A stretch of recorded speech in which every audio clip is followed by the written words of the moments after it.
welcome back to Random Prompt Stories. I'm pretty sure that's what I named this. It's really new, so I forgive me if I made a mistake. Anyways, it's been about a month since recording the first episode, and I do have a story. For me, it's been a bit less than a month, to be honest, but that's just because this week is going to be real hectic for me, so I wanted to get this out of the way. So, if you remember, the first prompt we had was one evening in the forest, a strange man and a boy transform a girl into a handful of rusty old nails with a strange spell book. I will say I took some very creative liberty with this because to be honest, I don't really know what to do with rusty old nails as a plot device. Anyways, so without further ado, here is the first random prompt story, Marionette.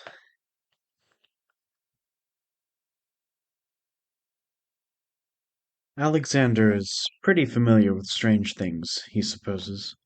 There are always more mysteries than there are answers in this world. Maybe there is something out there with all the answers, but he isn't sure if he'd ever want to see it, if it exists at all. As far as he's concerned, strange things can just be strange. There are plenty of reasons to let the mysteries go, to let the woods go undisturbed. One such reason he found during a fateful fall night, coming back from the nearby town. He doesn't live there, but the townsfolk know his face almost as well as the face of the old alchemist, Mr. Ashfell.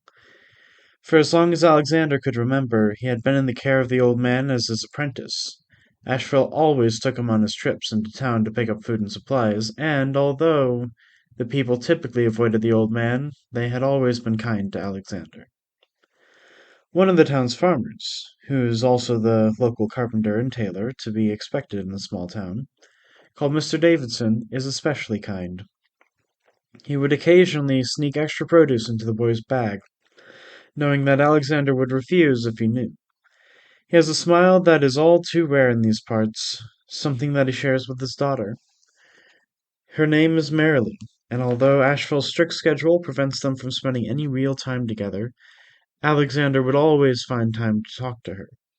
She is always curious about how life is in the woods, and he responds in kind about questions about what living in the town is like. On the last trip to the market, after Alexander had left to talk to Merrily, Ashfeld picked up a package from a friend. Alexander didn't know the old man had any friends in town, and only notices the dark wooden box once they get back on the road, when he sees it clutched protectively to Ashfield's chest. When he asks who the old man got it from, Ashfeld just responds that his friend is a collector, and leaves it at that. Once they get to their house, an old cottage on the outskirts of the deep woods, Ashfeld reveals what's so precious about the package. It contains a book, bound in red leather with worn pages, but which aren't old enough to yellow yet. The old man is deeply involved in alchemy, something that contributes to his bad reputation, so Alexander assumes it's another alchemical journal. When he looks over Ashfield's shoulder at the pages, however, all he sees are pictures of puppets. They're realistic diagrams of different marionettes, each with a strikingly human-like face. The captions are written in a language he doesn't understand, and when he asks the old man what the book is about, he receives vague mumblings about how he'd learn when he's old enough. This isn't enough of an explanation for Alexander, so he starts pointing to where the captions are referencing, asking what the descriptions are. The old man continues to deflect, saying that Alexander wouldn't be able to understand it if he knew. Eventually, Ashfeld grows annoyed at Alexander's continued questions and retires to his room. Alexander goes to his own room, trying to imagine what the book could be about. He wonders if the book is magical in nature, or maybe a guide of some sort. But who would need a guide about puppets of all things? Eventually, his thoughts drift away, and he falls into a dreamless sleep. The following week is much of the same routine. Alexander would clean in the mornings, help with experiments in the afternoon, then clean again at night. the same routine he's been in all his life. The book, however, has taken a hold of Ashfeld. At any given moment of downtime, he would sit down, pull the book from a coat pocket, and read from where he last stopped. It must be interesting, but he still won't tell Alexander anything about it. Eventually, one morning at the end of the week, Asheville needs to get some more niche ingredients from the town's apothecary. When Alexander finishes hitching the cart to their single, glassy-eyed donkey, the old man is nowhere to be seen, despite having just recently told him about going to town. When he goes inside to check up on him, he finds Asheville sitting in his reading chair, still paging through the book.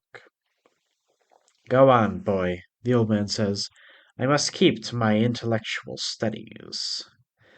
Alexander suppresses the urge to tell him to just put the book down for a while and do something productive. He knew it wouldn't be worth the argument. Once he gets to the cart, though, realization takes hold. This would be the first time in a while he gets to go to town on his own time. That means he could spend time actually enjoying the town, and maybe even spend more time with Merrily.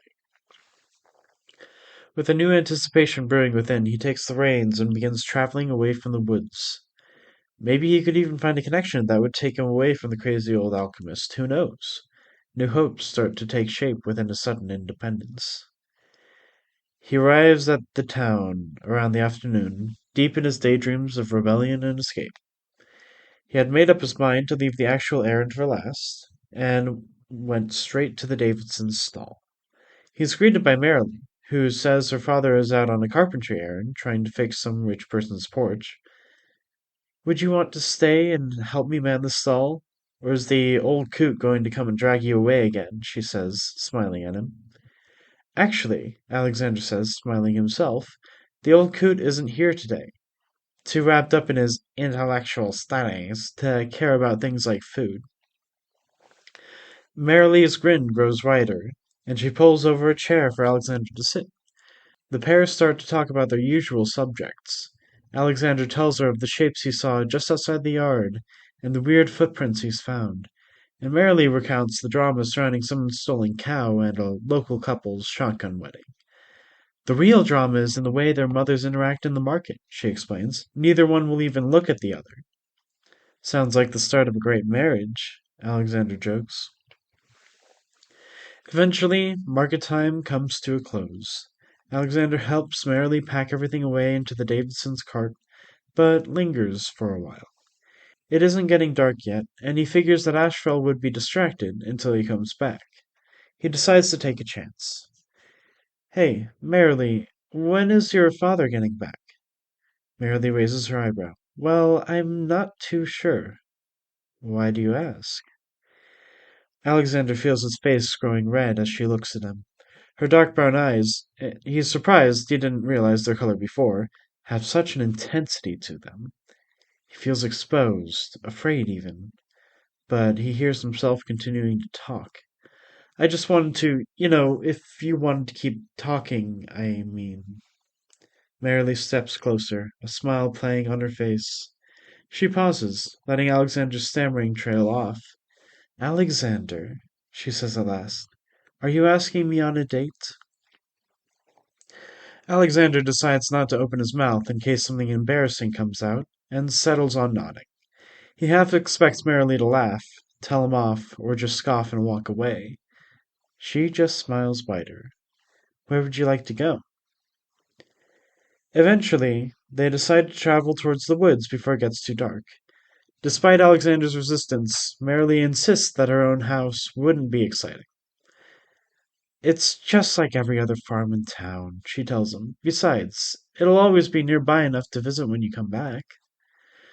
Relenting to her desire to explore the forest, Alexander takes the both of them in his cart towards the cottage. He's used to the journey and doesn't think too much about it, but every so often he would look over to Merrily and see her wide-eyed with wonder. He would smile to himself and think about how nice it is to share his world with someone else. They reach the cottage, and as Alexander expected, there's still a light on in Asheville's study.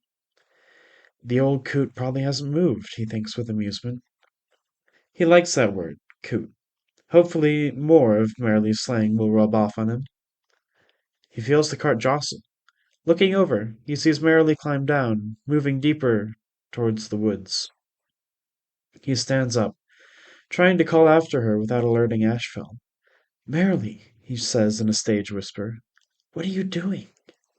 She just turns back to him with a grin, gesturing for him to follow. He clambers down the cart. Catching up to her, he hisses, that's the dark woods. You could get hurt, or worse than just hurt. He grabs her hand, trying to get her to stop. Turning back to him, she takes his other hand. Calm down, Alexander. I'm only going to the edge. Alexander still doesn't let go of her hands, so she continues. I trust your warning, and I only want to look. You can pull me back if I do anything dumb, okay? She looks into his eyes. I promise. Alexander sighs, but lets her lead him closer to the woods. Behind him, a door slams. Alexander whips his head around, eyes going wide as he sees Asheville standing on the porch.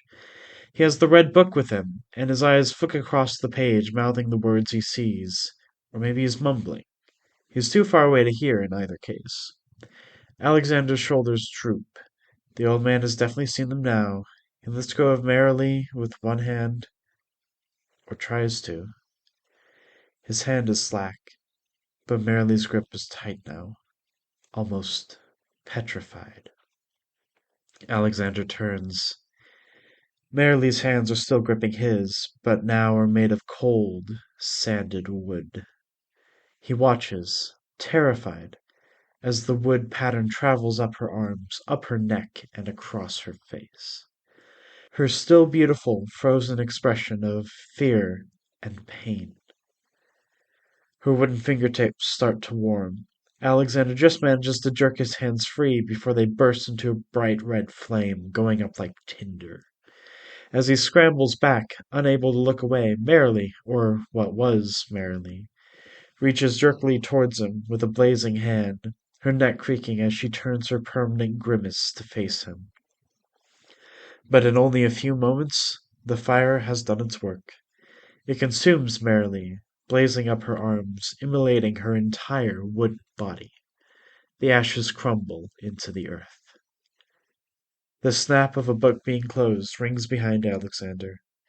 He doesn't really notice. Asheville seems to understand that Alexander won't hear much of anything he has to say, and so simply turns around and goes back inside. Alexander hears the door slam shut, but doesn't register it. He stumbles to the pile of ash. It seems cool now, the fire having run its course and vanished. He kneels down next to it, holding out a hand, unsure if he should pick up the ash or let it be blown away. He kneels down next to it, holding out a hand, unsure if he should pick it up or let it be blown away. A gleam of metal catches his eye. He picks up the source. It's a nail, the type used in carpentry. It has patches of rust, he is pretty sure, but is mostly clean towards the head. Has to be rust, right? Digging through the rest of the ash, Alexander finds a few more, just a handful in all. He's not sure what he'll do with them. He's not sure why this happened, or even what it was. He's not sure if he'll ever know. Maybe it's better that way.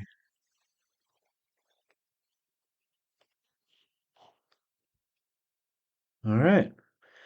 So, that was the first official story of Random Prompt Stories. I really hope you enjoyed it. It was very interesting to write, especially with that prompt.